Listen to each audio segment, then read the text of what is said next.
It's 2022, and today we're going to be talking about a 2017 film directed by Chester Tam. It stars Tony Revolori, Josh Peck, and Corrigan, and also Chester Tam. Chester Tam is the director and is a part of the cast and screenplay writer. Now, the thing like this film feels like it was directed by a Guy Ritchie wannabe directing a Superbad film. Does that make sense? At points it feels like Superbad, then at other points it feels like a Guy Ritchie film. There's that combination. But what I liked about this film was the screenplay is fantastic. I don't know what I don't care about what people are saying out there, because the reviews are it's like an average film, but the writing is just so good. It shows that the writer understands the presence of a character. What do I mean by the presence of a character? If you put a character in a situation, how would a character naturally react to that situation at that present time? That's what I liked about the film. It had a sense of Pulp Fiction. If you remember Pulp Fiction, how they chose to write their character and make them feel like they were actual characters, this felt the same way. But man, was it hilarious. Everything else, a fantastic screenplay, fantastic casting. The actors were fantastic. They were phenomenal. I loved them. They were believable. They were funny. They were people that I loved to follow.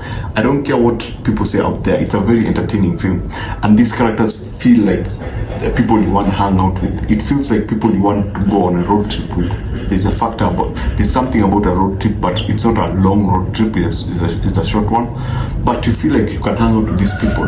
Now, apart from all that, the one thing that I did not like about this film is the fact that they chose to preach. Don't preach to us, man. Don't just stop preaching. I feel that they had their agenda was as simple as pushing for the LGBTQ agenda, which I don't have a problem with, which is handled in a very funny way, and I did not have a problem with that.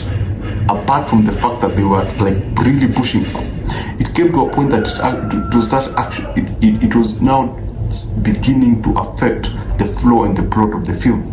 It felt like they were really like trying to force, like it's like telling the audience, you don't think we understand it, let's repeat it again. No, you don't understand, we need to repeat it again so that you can understand. You get? So what is the premise of this film? So let me put it this way. Two friends, there's one who is naive, there's one who is very, we have a smart friend, and then we have the naive, dumb friend. There are tickets. There's one who wants to get those tickets and go to that particular concert. There's a drug dealer, and there's a store manager, and there are other people in that store. These two people work in that particular store, and the person who owns that store has a drug problem.